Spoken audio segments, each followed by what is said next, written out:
परम पूज्य गुरुदेव परम वंदनीय माता जी के सूक्ष्म सानिध्य में विद्यमान श्रीमद् पावन प्रज्ञा पुराण कथा के द्वितीय सत्र में उपस्थित आवाहित पूजित स्थापित समस्त देव शक्तियों को नमन करते हुए आप सभी भगवत गुणानुवादी सत्संग प्रेमी भाई बहन आत्मीय बंधुओं को नमन करते हुए शक्ति स्वरूपा माताओं बहनों देवतुल्य भाइयों के हृदय में विद्यमान परम पिता परमेश्वर के चरण में श्रद्धांजलि अर्पित करते हुए साथ ही इस कार्यक्रम को बहुत ही सुंदर और रस से युक्त बनाने वाले हमारे साथ मंचासीन संगीत के हमारे सभी भाइयों आप सभी को भी नमन वंदन करते हुए आइए आज के इस पावन पुनीत सत्र में हम सभी प्रवेश करें और कल की कथा में जो हम लोगों ने सुना था उसका चिंतन करते हुए आज की कथा में आज की कथा के विषय में प्रवेश करें और हम सभी मुख्य चर्चा का शुभारंभ करें। साथियों,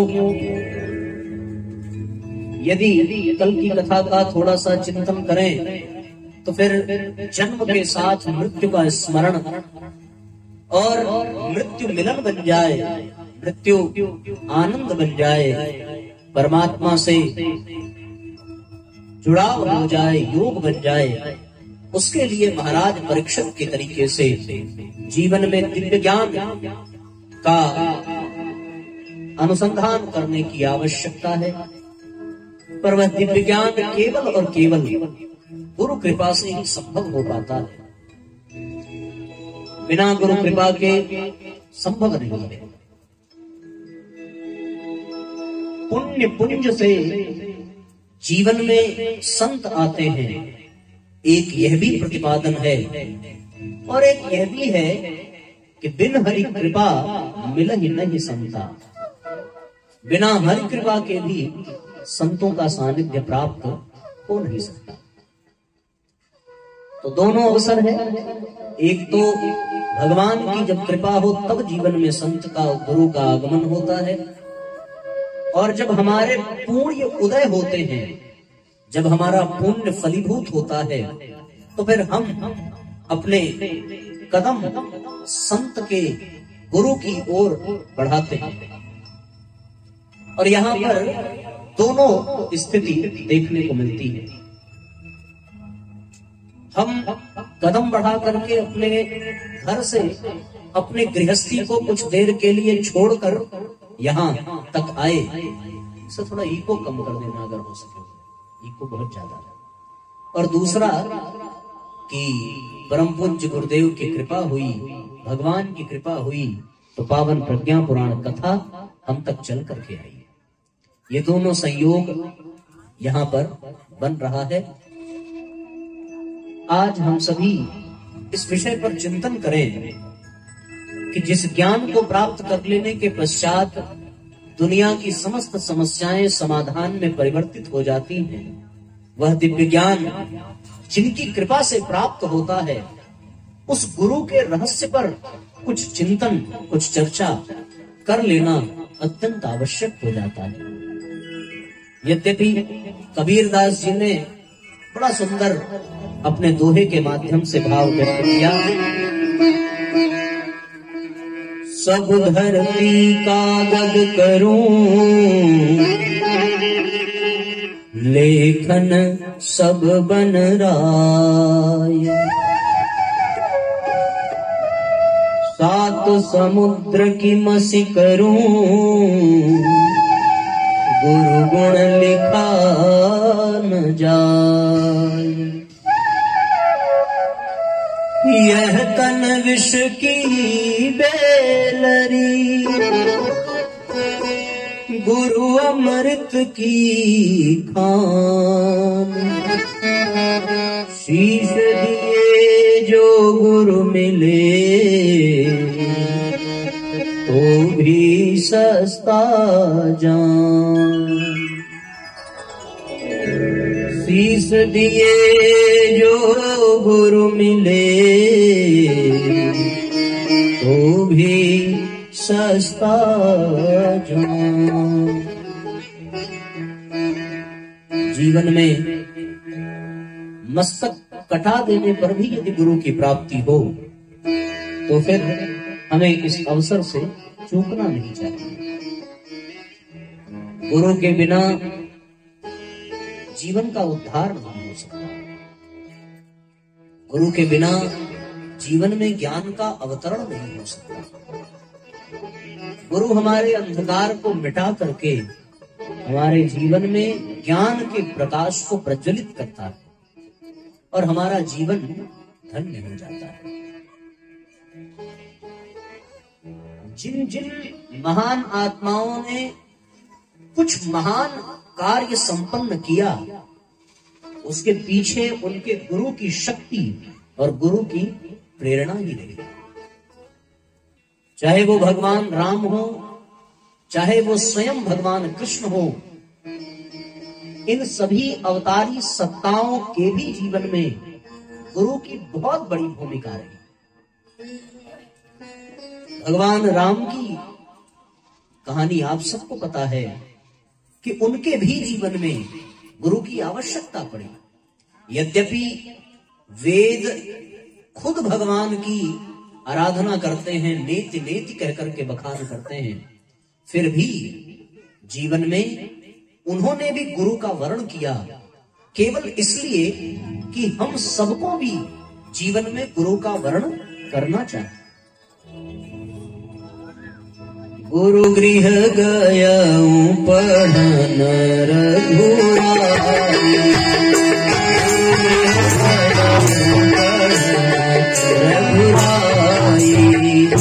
गुरु गृह गया पढ़न रघुराई। अल्प काल विद्या सब पाई, अल्प काल विद्या सब पाई। गुरु गृह गया रघुराई, गुरु गृह गया पढ़न रघुराई।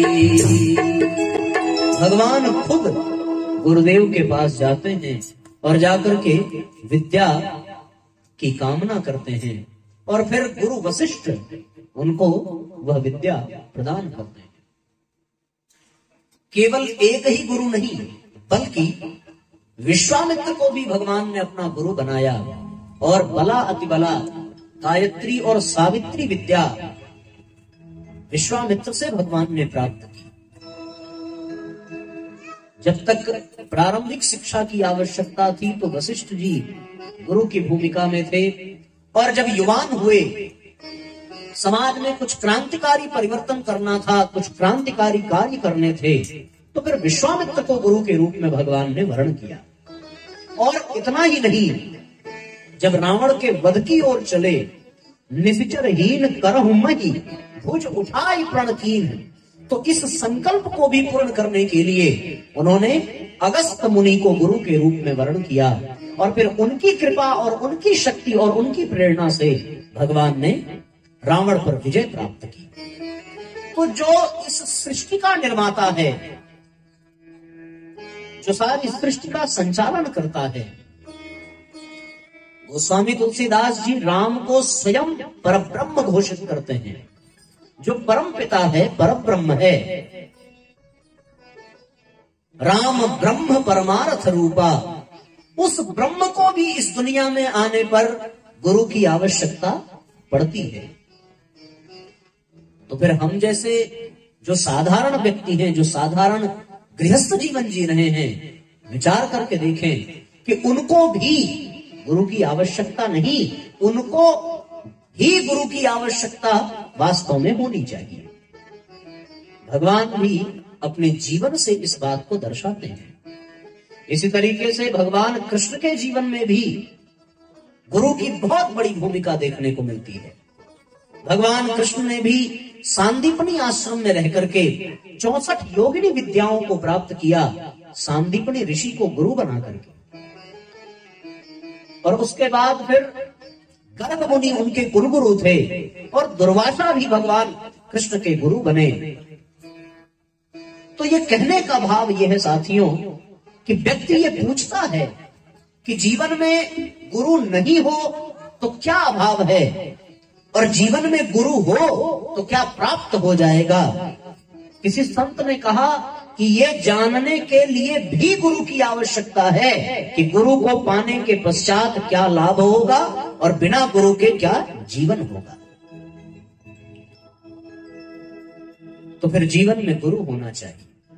जिस गुरु के सानिध्य में हम और आप यहाँ पर बैठे हैं और जिनके द्वारा प्रतिपादित पावन प्रज्ञा पुराण कथा का श्रवण पान कर रहे हैं, उनके जीवन में भी कोई ऐसी गुरु सत्ता थी जिनके कारण उन्होंने इतने बड़े कार्य को अंजाम दिया और जिनको उन्होंने अपना प्रेरणा स्रोत, अपना मार्गदर्शक कहा।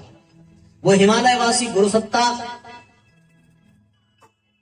दादा गुरुदेव के रूप में जिनको हम जानते हैं, वो स्वयं परम पूज्य गुरुदेव के जीवन में 5 वर्ष की उम्र में उनके उपासना की कोठरी में उनके द्वारा प्रज्वलित घी के दीपक से सूक्ष्म रूप में प्रकट हुए और वहां पर प्रकट होकर के उन्होंने परम पूज्य गुरुदेव को अनुदान प्रदान किया और शिष्यत्व का और पिछले कई जन्मों का स्मरण कराया और फिर अपनी ऊर्जा, अपने प्राण को गुरुदेव के भीतर पिरो करके उन्होंने इस युग परिवर्तन की आधारशिला, इस युग परिवर्तन की नींव रखी और गायत्री और यज्ञ को माध्यम बना करके, श्रीमद् पावन प्रज्ञा पुराण कथा को माध्यम बना करके जन जन में प्रज्ञा को जागृत करने का, मनुष्य में देवत्व को जगाने का और धरती पर स्वर्गीय वातावरण के अवतरण कराने का एक बहुत बड़ा दुष्कर कार्य संपन्न कराने का बीड़ा उठाया परम पूज्य गुरुदेव ने, केवल और केवल अपने गुरु के बल पर, अपने मार्गदर्शक सत्ता के बल पर।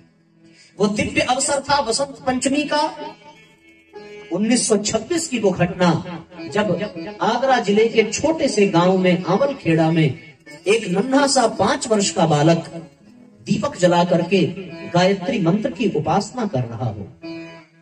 गायत्री की उपासना करते हुए अचानक से पूरे कमरे में प्रकाश फैला और दादा गुरुदेव उनके सामने प्रकट हुए।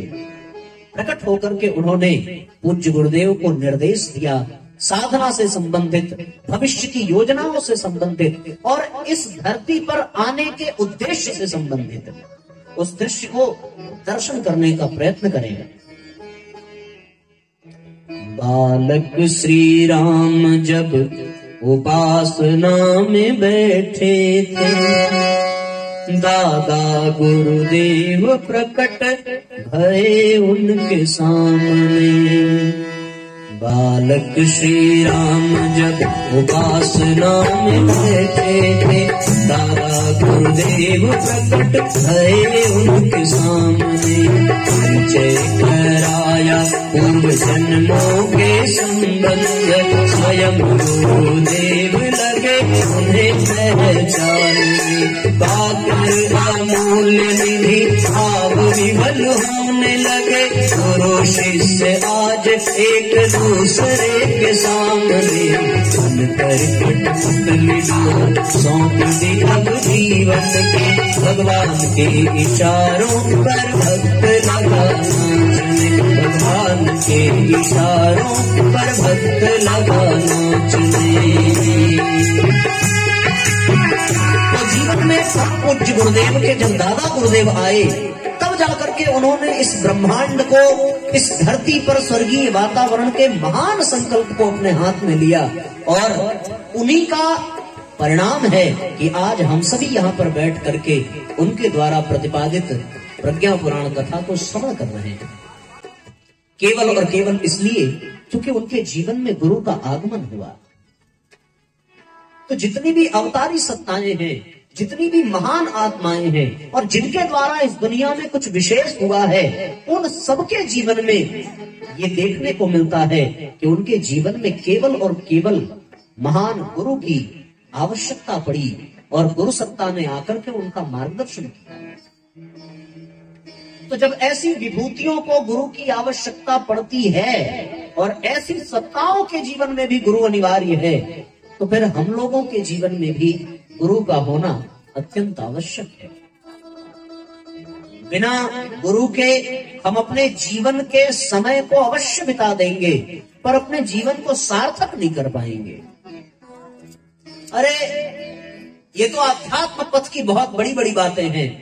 साधारण सी विद्या भी सीखने के लिए किसी न किसी को गुरु ही बनाना पड़ता है। क्यों? आपने ये कीबोर्ड बजाना सीखा होगा, किसी न किसी को गुरु ही बनाया होगा। बांसुरी सीखी, ढोलक सीखा, तो ऐसे थोड़ी आ गया, किसी न किसी को गुरु नियुक्त किया होगा। नियुक्त करना ये कहना ठीक नहीं होगा, बल्कि किसी न किसी गुरु के शरण में गए होंगे और गुरु का अनुदान मिला होगा, तब ये सीख पाए होंगे। यहां से जो आपको कथा के माध्यम से विचार सुनाए जा रहे हैं, जो वक्तव्य दिया जा रहा है, ये भी किसी न किसी गुरु की कृपा के ही कारण संभव है। यदि उनकी कृपा न होती तो फिर यहां बैठने वाला बड़े से बड़ा वक्ता भी अपने मुखार बिंदु को खोल न पाता। तो हर कदम पर गुरु की आवश्यकता पड़ती है। पर जब जीवन में कुछ विशेष करना हो तो अब आप स्कूल में दाखिला लो ही ना, तो फिर आपको गुरु की क्या आवश्यकता। लेकिन यदि आपने दाखिला न लिया तो फिर आप योग्य भी बन नहीं पाएंगे।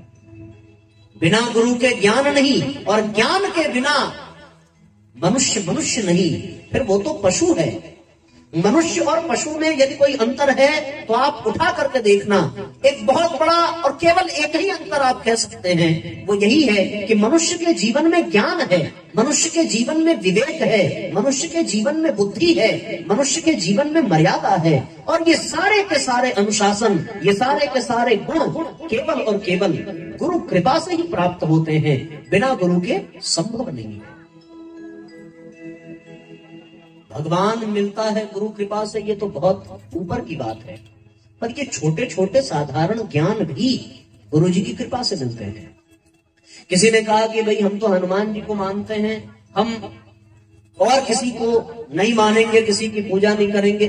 तो फिर ये कहने वाले लोग जो ये कहते हैं कि हम तो हनुमान जी के भक्त हैं, हमें गुरु की क्या आवश्यकता, तो फिर हनुमान चालीसा में आपने वो चौपाई पढ़ी होगी कि उसमें भी हनुमान जी को संकेत करते हुए कहा जाता है कि आप कृपा करो, लेकिन किसकी तरह, गुरु की तरह।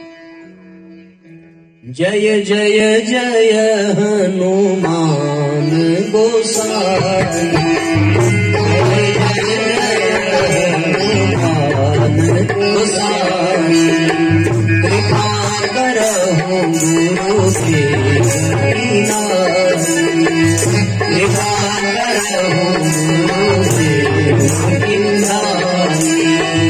कृपा करहु गुरुदेव की नाई। ये महान विभूतियां जिन्होंने अपने जीवन में गुरु को स्थान दिया, इतना ही नहीं, जो भगवान का भी बाप है। भगवान का बाप जानते हो कौन है? महाराज दशरथ। क्यों? भगवान के भी बाप निकले ना, इसका मतलब उनकी क्षमता भगवान से भी बड़ी है। भाई बाप तो बाप होता है, बेटा कितना भी आगे चला जाए पर बाप तो बाप ही है, उसका स्थान बेटा कभी नहीं ले सकता। तो जो भगवान का भी बाप है, उसके जीवन में भी समस्या आता है, समस्या आती है, तो फिर वो कहीं नहीं जाते, उनको भी अपनी समस्या सुनाने के लिए गुरु के आश्रम में ही जाना पड़ता है। जो चक्रवर्ती सम्राट है, सोने चांदियों के बर्तन में भोजन करने वाला, जिनके दीवालों पर बड़े बड़े पत्थर लगे हुए हैं, जिनके दरवाजे चंदन से बने हुए हैं, जिनका मित्र देवताओं का राजा इंद्र है और धन का राजा कुबेर जिनके इशारे पर चलने को तैयार है, उनको भी अपनी समस्या को सुनाने के लिए गुरु के आश्रम में जाना पड़ता है। गुरु गृह गयाऊं तुरत महिपाला। गुरु के जाना पड़ा महाराज दशरथ को। गुरु गृह गया तुरत महिपाला, चरण लागी कर विनय विशाला। चरणों में पढ़ करके निवेदन करना पड़ा। गुरु गृह गया तुरंत महिपाला, गुरु गृह गया तुरंत महिपाला, चरण लागी करी विनय विशाला, चरण लागी करी विनय विशाला। निज दुख सुख सब गुरु ही सुनावो, निज दुख सुख सब गुरु ही सुनावो। कहीं वशिष्ठ बहुविधि समझाओ, कहीं वशिष्ठ बहुविधि समझाओ। गुरु गृह गया तुरंत महिपाला, गुरु गृह गया तुरंत महिपाला, चरण लागे करी विनय विशाला, चरण लागे करी विनय विशाला। तो भगवान ही नहीं, भगवान के बाप को भी गुरु का आश्रय लेना पड़ता है अपने जीवन की समस्याओं के समाधान के लिए। इतनी बड़ी बड़ी हस्तियों के जीवन में जब गुरु हैं और हम और आप यदि इस चीज से कतराएं और उसके लाभ से वंचित रहे, तो फिर हम लोगों जैसा मूर्ख और कौन हो सकता है। बुद्धिमानों की बात छोड़ो, मूर्खों ने भी गुरु का सानिध्य पा करके, गुरु की शरण पा करके अपने आप को धन्य बना लिया। एक ऐसी घटना आपको सुनाते हैं। एक वैराग्यवती नाम की महिला थी, राजकन्या थी, राजा की पुत्री थी। जैसा नाम वैसा गुण, हमेशा वैराग्य की बातें करती।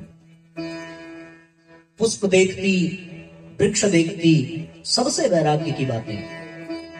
उसके जीवन में वास्तविक वैराग्य था, पर उसके जीवन में गुरु नहीं था, ज्ञान नहीं था। कहीं से किसी सत्संग में सुन लिया कि जीवन में गुरु का होना बहुत आवश्यक है। बस लगन लग गई कि अब जीवन में गुरु चाहिए ही चाहिए। रात रात भर जग करके भगवान से प्रार्थना करती कि भगवान गुरु मिलना चाहिए। एक रात की बात है, रात में ऐसे ही कुछ गुनगुना रही थी कि जीवन में गुरु प्राप्त हो जाए। अचानक से वहां एक चोर आया। अब ये लोग तो रात में ही मिलेंगे, दिन में तो वो शरीफ ही होंगे। रात में चोर आया और उसने सेंध फोड़ी, अंदर घुस गया। राजकन्या को सुना कि इसे गुरु की आवश्यकता है और वो गुरु का वर्ण करना चाहती है। तो चोर के दिमाग में एक बात आई, दिमाग तो होता ही है, वरना वो चोरी कैसे करता। तो चोर के दिमाग में बात आई कि इसको गुरु चाहिए, तो हम गुरु बन जाते हैं। गुरु होना कठिन है, बनना कठिन नहीं है। बनने को कोई भी बन जाएगा। हमारे बनारस में हर कदम पे गुरु मिल जाएंगे। पान की दुकान पर चले जाओ, पान खा करके भी कहता है हाँ गुरु, सब बढ़िया है। तो गुरु होना कठिन है, बनना कठिन नहीं है।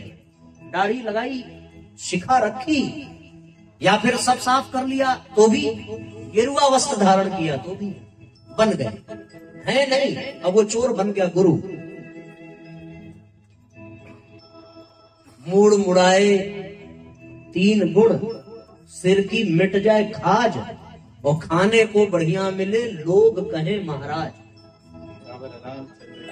जय, ये लाभ है ना भाई। अब गुरु बन गए तो खाने को बढ़िया मिलेगा, और फिर महाराज कह करके लोग पूजा करेंगे, है नहीं तब भी केवल बन भर जाए। अब वो चोर बन गया। तो बोले तुझे गुरु चाहिए, ले मैं तेरे सामने आ गया। अब वो राजकन्या, वो तो गुरु की दीवानी, प्रसन्न हो गई। भगवान आपको जल की व्यवस्था करती हूँ। जल लेकर आई। चोर ने कहा तूने दीक्षा ली है? उसने कहा नहीं। बोले मैं बिना दीक्षा ली हुई कन्या के हाथ से पानी नहीं पीता। बना हुआ गुरु है, बना हुआ है।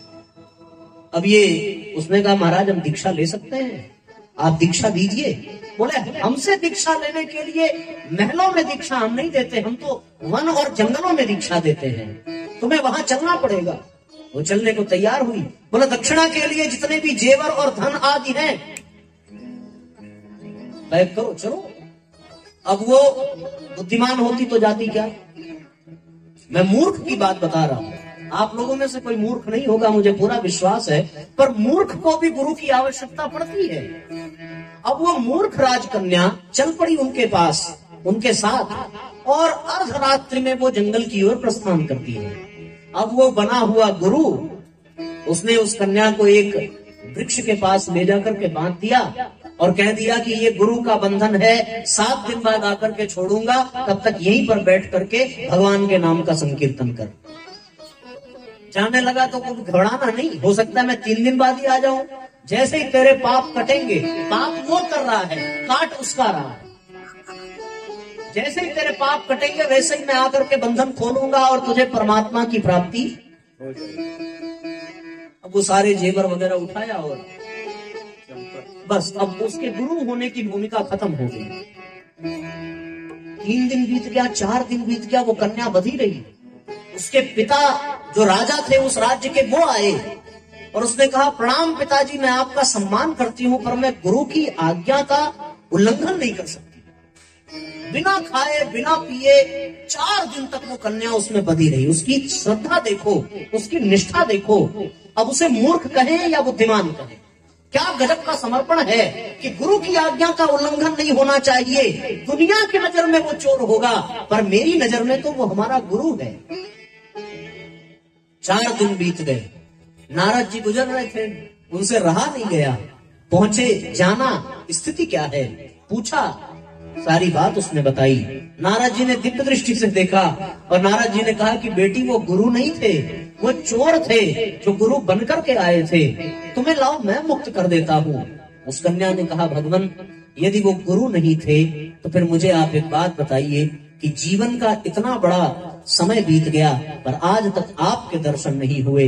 4 दिन तक गुरु के अनुशासन का पालन किया तो फिर आज 4थे दिन आपका दर्शन हो गया। अब विश्वास हो गया कि जिसके जीवन में नारद जैसे संत आ गए उसके जीवन में भगवान को आने से कोई रोक नहीं सकता। ध्रुव के जीवन में आए तो भगवान को आना पड़ा, प्रहलाद के जीवन में आए तो भगवान को आना पड़ा, पार्वती के जीवन में आए तो भगवान को आना पड़ा, मेरे भी जीवन में आ गए तो अब भगवान को मिलने से कोई रोक नहीं सकता। और ये केवल गुरु कृपा से ही संभव है। सखा बहुत समझाया, नारद जी थक करके चूर हो गए, रहा नहीं गया, वैकुंठ प्रस्थान किया कि भगवान बेचारी की जान चली जाएगी, वो समझती नहीं है, आप चल करके दर्शन दो और फिर उसका उद्धार करो।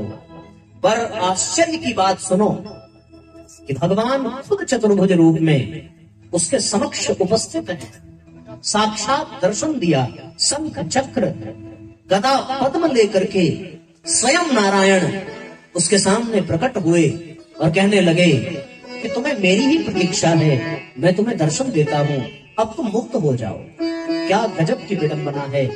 इस बार भी उस कन्या ने नेत्रों में आंसुओं के धार लिए दोनों हाथों को जोड़ करके भगवान के चरणों में शीश नवाते हुए कहा कि भगवान ये अवश्य है कि लक्ष्य मेरा आपका दर्शन करना है, पर गुरु की आज्ञा का उल्लंघन करके यदि मुझे आप तक पहुंचना पड़े तो मुझे दूर ही रहना स्वीकार है, मैं गुरु की आज्ञा का उल्लंघन नहीं कर सकती। भगवान भी विवश हो गए, नारद जी से कहने लगे कि पता करो गुरु जी कहाँ है। नारद जी ने कहा भगवान वो तो रात में मिलेंगे।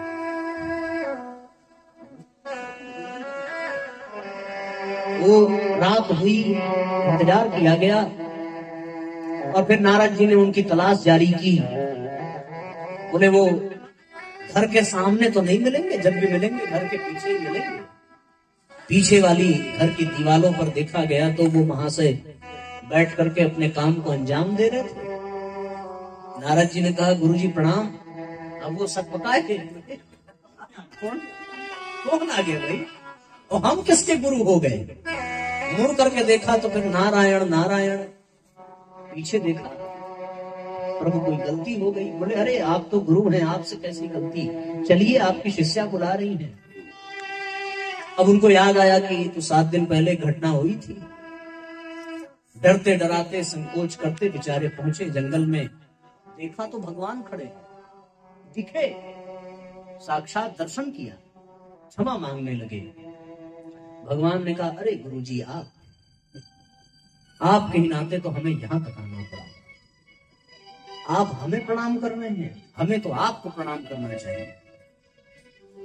जाइए मुक्त करिए अपनी शिष्या को। गए बेचारे, बंधन खोला, लजाते लजाते। गुरु हैं नहीं बने हैं, पर देखो जब बंधन खुला अब तो वो मुक्त हो गई। अब उसके सामने नारद जी भी खड़े हैं, भगवान भी खड़े हैं और गुरु जी भी खड़े हैं। गुरु गोविंद दो खड़े, काके लागो पाय, बलिहारी गुरु आपने, गोविंद दियो बताए। भगवान को छोड़ करके उस कन्या ने सबसे पहले अपने गुरु के चरणों में मस्तक झुकाया और गुरु को सर्वप्रथम प्रणाम किया। जो गुरु बना था उस चोर के आंखों में आंसू बहने लगे